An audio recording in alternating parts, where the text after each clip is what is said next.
Shalom, shalom, akiyam.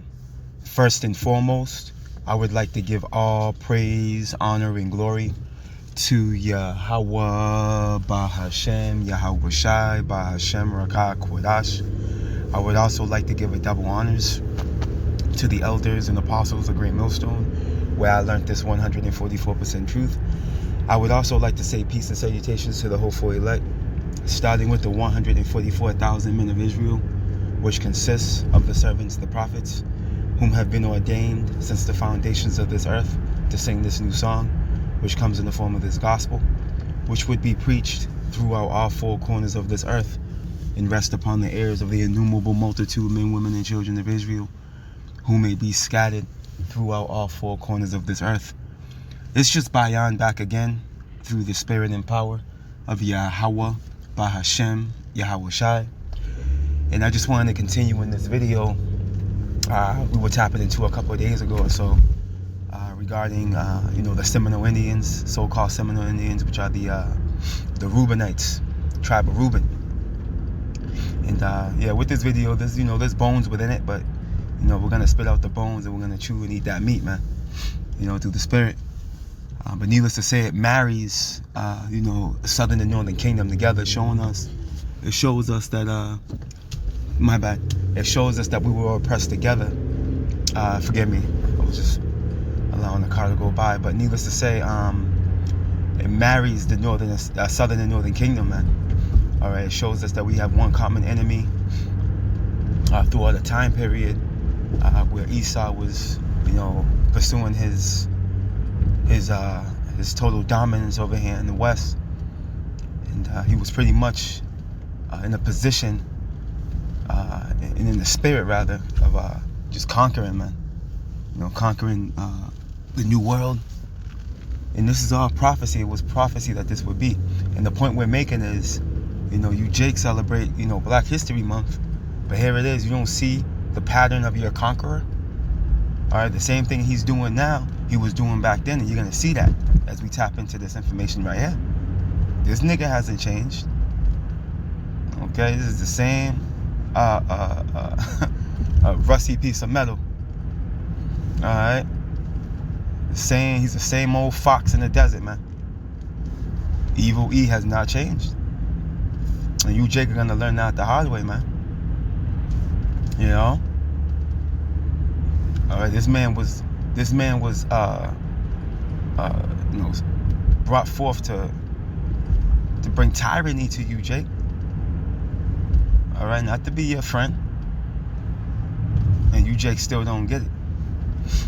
All right, you went ahead and the majority of you Northern Kingdom, all you tribes, man, voting in your boy Donald. And look what he did. He turned around and stabbed you in your back, man, and got ice on your ass. And you Jake still won't learn. These niggas do a speech in the Oval Office and persuade you once again. But needless to say, I'm gonna let this play. Through the spirit and power of Yahweh, Bahashem, Yahweh Shai, we'll tap in from time to time, and we'll just let the spirit move. And as a matter of fact, let's grab this precept real quick. Let's go to the curses, man. In Deuteronomy 28. See, because what you Jake don't understand is that Esau was sent upon you as a whipping stick. He wasn't sent here to be your friend.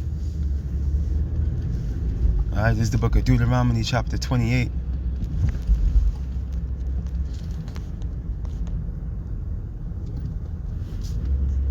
Bear with me.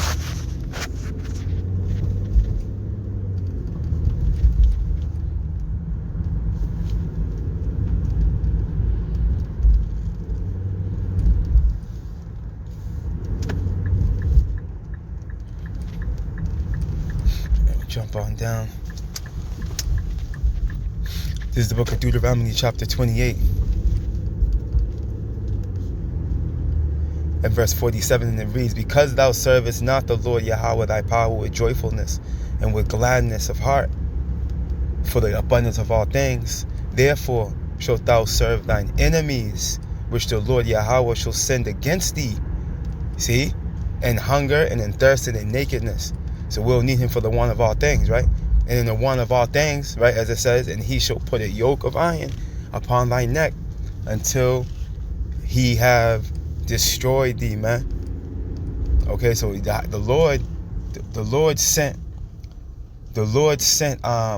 Esau, okay, to descend upon us, man. You know, that's why you're gonna notice as we go through this information regarding these these Seminole Indian Wars. You know, and there was 3 of them, you know, that ranged between what was it, like around 1815 to about 1858. You know, and yeah, you know, Reuben was very successful, but one of the most successful regarding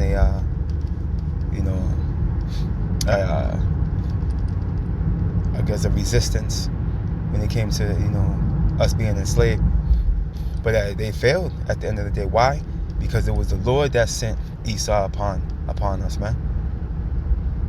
You see, the Lord mustered the host of the battle. You see, so it wasn't in our favor to be successful.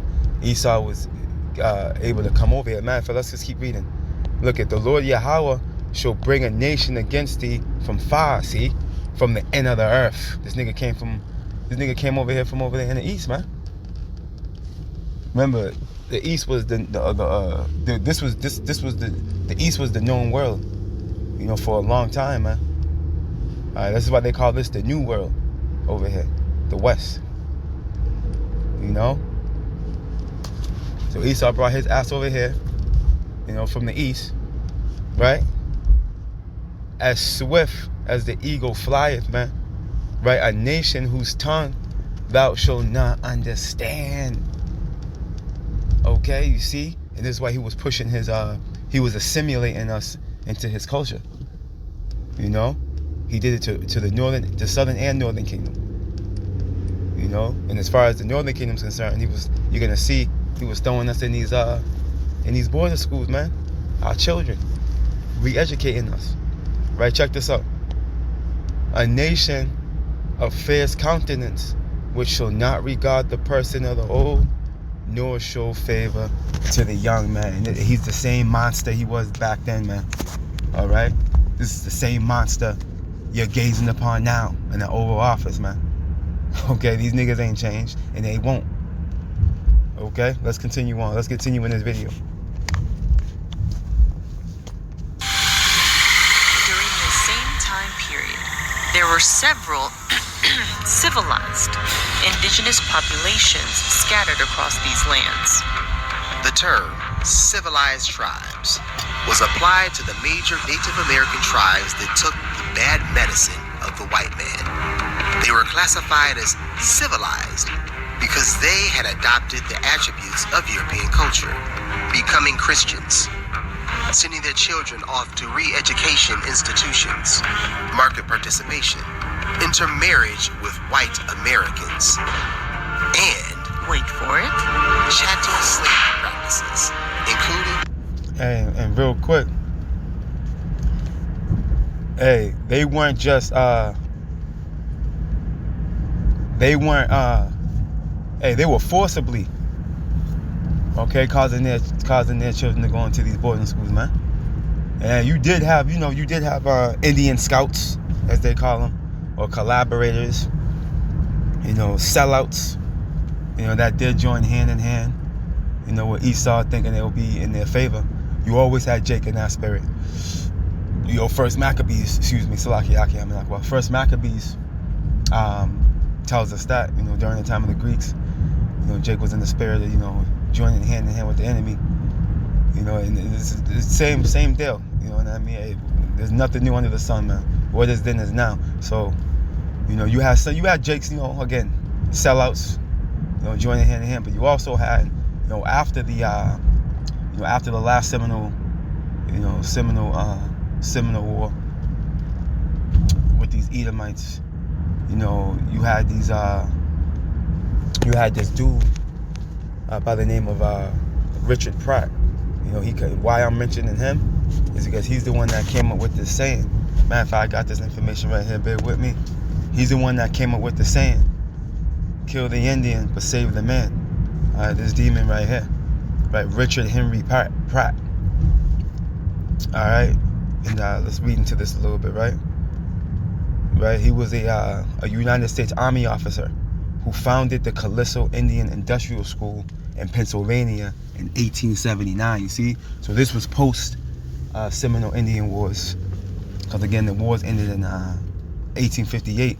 Look at insert, but hey, the persecution in the end though. Okay, because soon after that, you had what? The Wounded Knee Massacre, right, in 1890. You know, and the list just goes on, man. You know, there's so much Esau has to pay for, man. But anyway, let's continue on. Alright, so let's see. So he founded the Callisto Indian Industrial School in Pennsylvania in 1879 and served as its longtime superintendent. Right, prior to this, Pratt supervised Native American prisoners of war held at Fort Marion in St. Augustine, Florida. Okay, look it.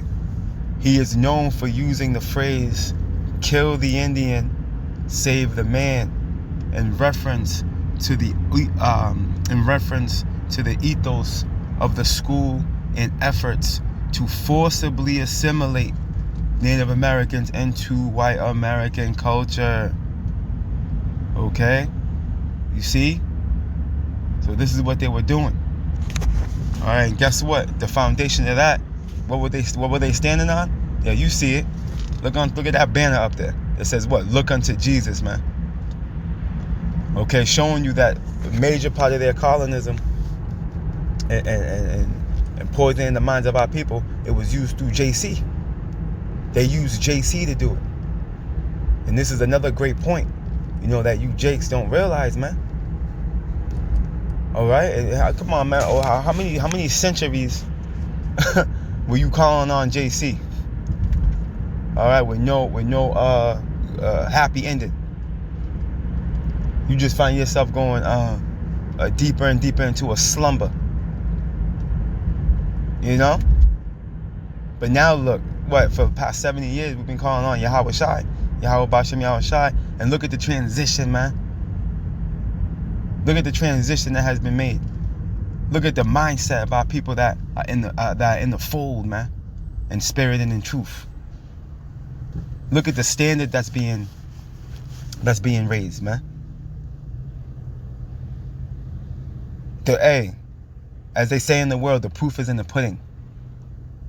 Okay, and it's clear to see that under the vibration of Yahweh Bashem Yahweh Shai, a standard is being met. Okay, under JC, there ain't no order. There's no order. There's no order. There's no standard. There's no morale. You know, you're in this do as thy wilt spirit. You really don't know it. You really don't know nothing, but you got a stance like you know it all. Just proud, confused. But this is Esau. This is his pseudoscience, man. You see, he pushed JC on us, man.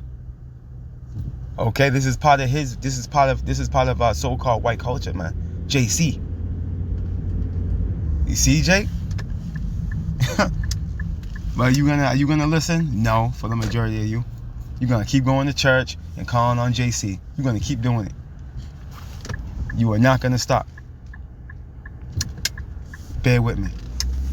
Let's go back here. So yeah, this demon. All right, Richard Henry Pratt, man. All right, he was a major player in poisoning the minds of our people. Okay, this nigga right here. All right. You Jake want to look up to. And they mentioned, bear with me. Just backing up real quick. And when you go back to this video, she's gonna mention, let's listen. The purchase of enslaved Africans. Little did they know that the cotton reservations that they had would become cotton plantations after they were stolen and seized by the same white people they were emulating. So you had Jake right? You had Native Americans, again, those sellouts, those collaborators, right? Because obviously you had Southern Kingdom over here, because the transatlantic slave had took place, right, back in the 1600s into the 1700s, right? So obviously you had northern and southern kingdom within the same vicinity, for lack of better words, but you had Native Americans that were sellout. You had certain sellouts, okay, that were actually joining hand in hand with Esau and helping them oppress Southern Kingdom, right? But what did Esau turn around and do? Esau turned around and stabbed them in the back and took their land, stripped their land right from them. You see? Not to mention all the treaties that they broke with Northern Kingdom, with Gad. They broke every single one of them, as a matter of fact. You see? But you niggas won't learn. You niggas won't learn. Little did they know that the cotton reservations that they had would become cotton plantations after they were stolen and seized by the same white people they were emulating. Hey guys, sorry for the shaky video in advance, but we are on our way to a town called Mosquis, and this is another town here in Mexico. But this town is the closest town we could get to Nacimientos, which is the town that a tribe, actually the Seminoles from the USA, kind of came over here to seek refuge during times of slavery. They are warrior people. They are a fierce people. There are some survivors, and it's not a whole lot of them there. So we're hoping that we're able to make some contact. We've been exploring stories of how Africans made it here, and it's a variety of ways, but this community that we're going to is a completely different story and history of how they made it here. So we're just praying for some favor as we go, so we can show you guys, and so we can learn about the real deal here in Mexico and black people and their migration here. So see y'all there. Yes, my name is Wendy Goodlow. I am a Black Seminole, and more specifically, I'm a descendant of the Seminole Negro Indian Scouts, which were the group of men that joined the military and fought for the military in the U.S. from 1870 to 1914. So I grew up in Brackettville around that history. We had not found out about the Black Underground Railroad that led into Mexico. We had never heard about that one. Yeah, not many people have. But whoa, what you know about this Underground Railroad? What's going on? Black indigenous people moving to Mexico. What is this? I know, it's a lot. That's what I always tell you. It's a lot of story. The way that our elders began the story was that in the late 1600s, around 1680s into the early 1690s, there were what would become known as the Gullahs, but they were enslaved Africans living in the Low Country who took it upon themselves to seek their own freedom. So instead of going north, they went south into Florida, because Florida at that time was a Spanish territory, so it was not part of the formation of the U.S. at that point. It was owned by the Spanish. In 1687, 8 men, 2 women, and a nursing child escaped from Carolina to Spanish St. Augustine and requested baptism into the true faith. Florida's governor sheltered the runaways out of Christian obligation and refused to return them when an agent from Carolina came to reclaim them. The slaves' telegraph quickly reported this outcome, and soon other runaways began arriving in St. Augustine. Have you heard? Florida officials repeatedly solicited Spain for guidance, and finally, on November 7th, 1693, Charles II issued a royal proclamation giving liberty to all, the men as well as the women, so that by their example and by my liberty, others will do the same. What they was establishing freedom seekers who were making their way down from the Carolinas, escaping slavery.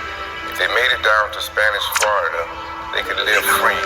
And once they got there, they found that there were already people there who were living free.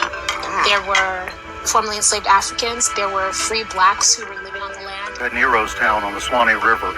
Here on the Apalachicola River, even before the one here at Prospect Bluff, you had a settlement near Cheesy Bluff. They established a separate one where there were several hundred Maroon fighters. You had had many settlements of free blacks all through Florida, particularly, late 1700s, early 1800s. There were also Native Americans. At the same time that was happening, there was the group of Creeks who lived just north of Florida. And because of moral differences, they splintered into the Upper Creeks and Lower Creeks. And the Upper Creeks decided that they wanted to break away and go down into Florida to get away from the Lower Creeks, who were taking on more European ways of life. And one of those was to begin chattel slavery. That's where the idea of the word Seminole comes from, is that some linguists believe that it is a Creek word or Muskogee word, and it's pronounced Shimonoli or Seminole. They believe it means run away, because these Creeks believe that part of their group was running away. And so right, and when you get this, I had to look it up in the etymology. When you go to Seminole, right, members of Native people, right, again, which is Reuben. This is the Reubenites. The Seminole Indians are the Reubenites, man. You see, this has been revealed through the Spirit. But my elders and apostles, man. Excuse me.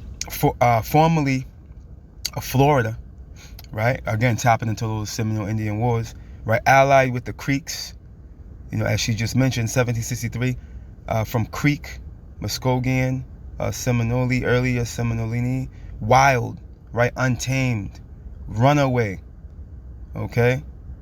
They fought wars against U.S. troops, 1817, boom, boom, boom, which they largely removed to Indian Territory, Oklahoma.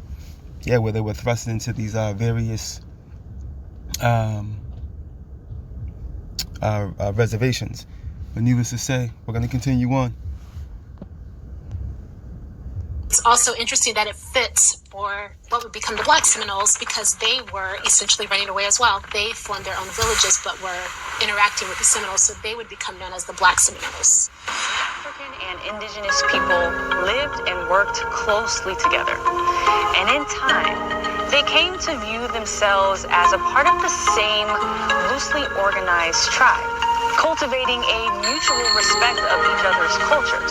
The Africans adopted a lot of the Indian garments, and the Indians adopted African agriculture, music, and folklore. And they lived this way for over 100 years, raising generations of children in freedom. See, as you saw, you could see the Northern and Southern Kingdom were what? They were oppressed together. These are the early stages. Okay? Let's get that in Jeremiah. These are the early stages right here, man. The book of Jeremiah, chapter 50.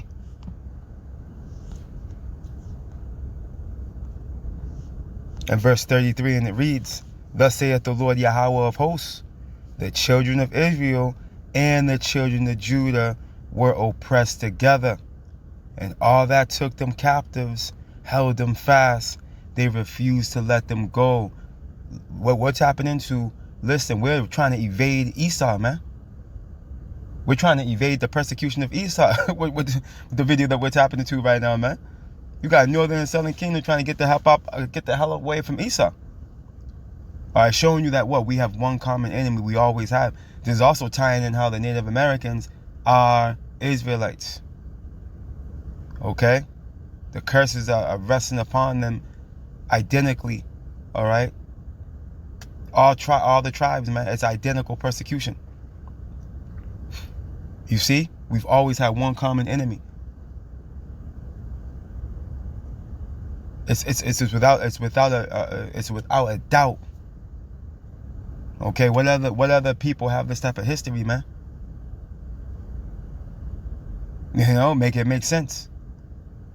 These are tokens that the so-called Negroes, Latinos, and Native Americans are the Israelites, are the chosen people of the Bible, are the chosen people of Yahweh Ba'ashem Yahweh Shai, man. Let's get a little bit more of this video.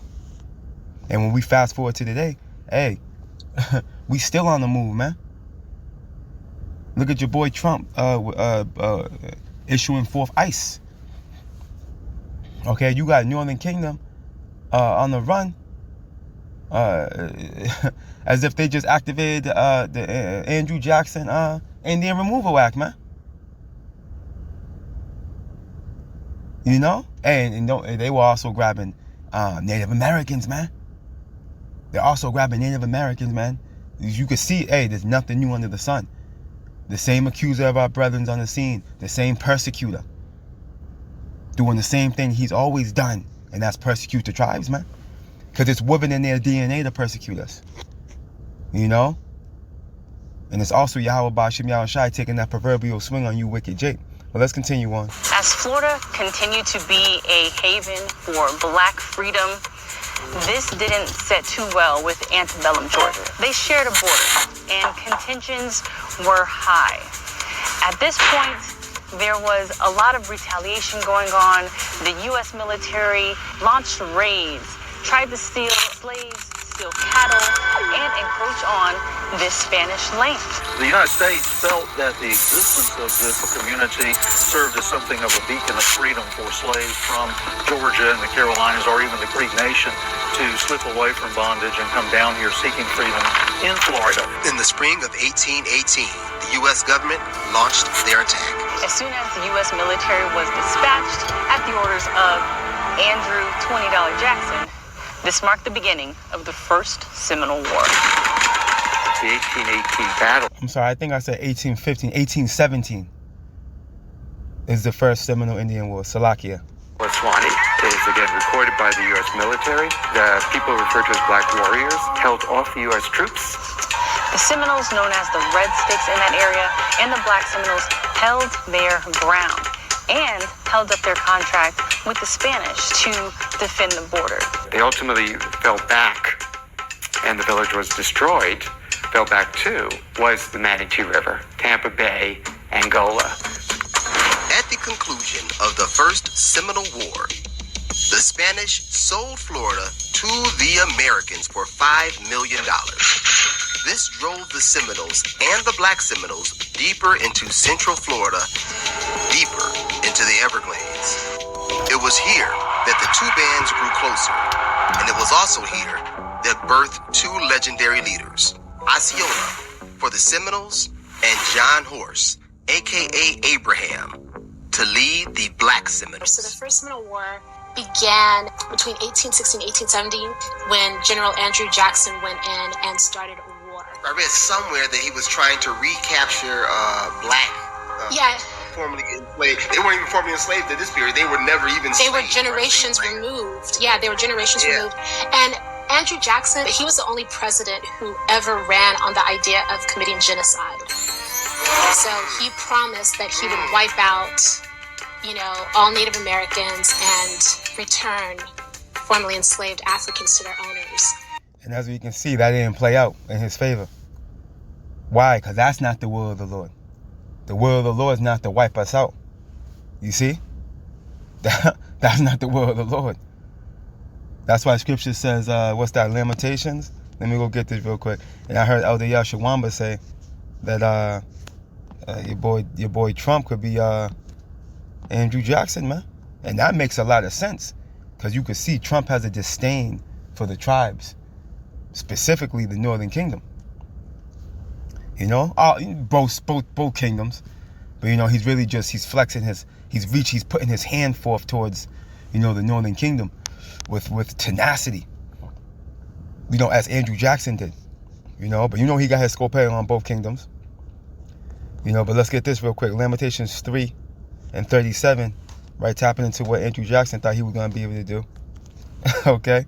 The book of Lamentations, chapter 3 and verse 37, and it reads, "Who is he that saith, and it cometh to pass, when the Lord commanded it not?" Right, we know he pushed forth that Indian Removal Act, which was an unrighteous decree. All right, in efforts to what? Eradicate Gad, man. But it wasn't successful because it's not the Lord's will. The Lord is in control, point blank, period. And when you come to that understanding, you come up on the level. You see? Yahweh Bashim Yahushai is controlling the narrative. Let's continue on. Andrew $20 Jackson was POTUS number 7. This wealthy Tennessee enslaved, known to be the poor white man's champion, with a base known for their riots and lynching, a presidency full of scandal, he would be best known for his deep hatred of black people and Indians. promising to deal with the base, restructure the government, and deal with the nagging Indian problem holding the country back. The Indian problem. This was the name given to indigenous Americans just living their life on their land, but land that the colonial settlers wanted. They wanted to take their land, their joy, their happiness, but especially that land. There's almost a mythology about this, that somehow when the pilgrims arrived, they were dragging land behind them. There was no land brought here. The land here was Native nations. And this is what the United States needed. It's what it wanted. They wanted all of it. They wanted everything. Right. And that's the spirit of evil E. All right. That covetous bastard. You see, this man is rapacious. He's aggressively greedy. And he expressed that, man, throughout his takeover over here in the West. Now, real quick. And again, the power was in his hand. We're going to leave it right there for now. Akiyam and Akwa Salakia. I got to go into the plantation. But let's grab this. The book of Micah. Hey, the Lord was with Esau to do this, man. Because again, Jake, you know, we broke the everlasting covenant, man. The first covenant. You see? So, ultimately, you know, the Lord, this was prophesied, you know, that this would happen. That Esau would descend upon us, man. Hey, we read about it in Deuteronomy 28. It was prophesied that this would happen. This is why, you know, the Seminole, you know, the Reubenite, you know, I'm going to just call it what it is. The Reubenites, but I'll just say, you know, the Seminole Indian Wars, you know, the campaigns weren't successful on the, you know, Reubenite end. You know, at the end of the deal, you know, at the end of it all, hey, Jake still continues to get persecuted. Land was still stolen. All right, resources. All right, sovereignty was stripped. At the end of the day, you know, all that resistance was, you know, it amounted up to nothing. Because at the end of the day, this had to play out. But guess what? There's ramifications for what Esau's done, what he's doing, and for what he's gonna do. You see? But let's get this. Micah 2:1. Woe, which means destruction to them that devise iniquity, all right, which is evil, right, and work evil upon their beds, right? And when you're upon your bed, you're in your comfort, right? When the morning is light, they practice it because it is in the power of their hands, right? Esau's been given the sovereignty. He's been given the authority by Yahweh Bashim Yahushua to do what he's been doing. And that's why he's been allowed to do it. Being used as a whooping stick upon Jake. But the beautiful balance of it all is that he's going to have to pay for it at the end of it. That's why it says, woe to them. All right? This is exactly what Esau's done. This is the spirit that he's came in. And this is the spirit that he's coming in. Right? Look it. And they covet fields. Right? And covet means to what? Let's get it. Covet. Yearn to possess or have something, man. All right? And Esau goes up and over and beyond. All right? To the level of rapacious. Which goes into a level of aggression displayed to take what he wants, what he desires. Through violence, man. As we're reading here, Micah 2:10. And they covet fields and take them by violence, man. You see how they did them? You see what they were doing, those pilgrims? Look, which are these English, right? These European settlers, these Edomites, right? And take them by violence and houses and take them away. Okay, you heard old girl, she said it was like land was just tailing the pilgrims. Because everywhere they were going, they were taken. You see? And take them away so they oppress a man in his house, even a man in his heritage, man. And as we were tapping into how, you know, they were forcing our children into these boarding schools, assimilating us into white culture. You see? They were oppressing our heritage as well. And they did it to the southern kingdom as well. All right? They beat the Israelite out of us. Okay? And molded Jake into niggas, spics. Okay? Wetbacks and everything else, man. But the Wadi Yahweh Bashim Yahushai, now we're coming into an understanding that we are the 12 tribes of Israel, man. The so-called Negroes, Latinos, and Native Americans, man. Because now we're in the time now where Yahweh Bashim Yahweh Shai, all right, salvation is near. Okay, the time of salvation is near, man. There was a time when we were in cattle slavery. There was a time when we were being used as footstools. But now we're in a time where what? Salvation is drawing nigh. And that's why the truth is being revealed. And only those of the elect, Lord willing, we're part of that precious number, are going to receive the engrafted word that's going to be able to save their soul, man.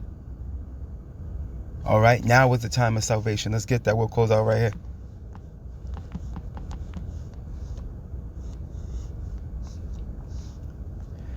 This is the book of 2 Corinthians chapter 6 and verse 2, and it reads, "For he saith, I have heard thee in a time accepted, and in the day of salvation have I succored thee." And only the elect are going to be succored in the time of salvation. Because again, 2/3 are going to stay blinded. They're going to continue to celebrate Black History Month, Juneteenth, Christmas, Halloween, Easter, their birthday, Mother's Day, Father's Day, okay? 4th of July, New Year's. These niggas are going to completely continue to operate under a rebellious spirit. So guess what? They're not going to be succored. You see, they're not going to have a comfort in their affliction. But the elect is. And we're being comforted now. Lord willing, we're part of that precious number. Those of us of the hopeful elect. We're being comforted with the understanding of our power and why we're in this predicament and the time that we're in as far as salvation. You see? And the fact that our power is going to recompense our enemies for what they have done. You see? Look it. Let's continue on. Behold, now is the accepted time. See? Behold, now is the day of salvation, man. So we real close, Akiyam and Akwaf, and we just got to hold fast, continue to, dig deep in the spirit. Continue to dig deep in the spirit, and keep our eyes to the sky, man. Yahweh Bashim Yahweh Shah is on his way. He's on his way for sure. Prophecy speaking loud and clear. It's without a doubt. It's without a doubt that he's on his way, man. So yeah, through the spirit, Lord willing, that was edifying, and Lord willing, we're gonna finish this video, the 3rd round. And yeah, man, look, man, Jake, hey, you Jake just manifesting on these videos. You just manifesting on this one. Hey, man, look, pay attention. All right, look what you're involving yourself in, man. Look at the track record of your enemy and how it hasn't changed. You see, and how this man's rust hasn't altogether been wiped away. Esau, Edom, the so-called white man, is your enemy. He was your enemy then, and he's your enemy to this very day. Repent, Jake. The kingdom of heaven is at hand. All praise, honor, and glory to Yahweh, Bahashem, Yahweh Shai, Bahashem, Rakah Kwadash. Double honors to the elders and apostles of Great Millstone, where I learned this 144% truth. Lord willing, you Akiyam and Akwaf will edify. Shalom.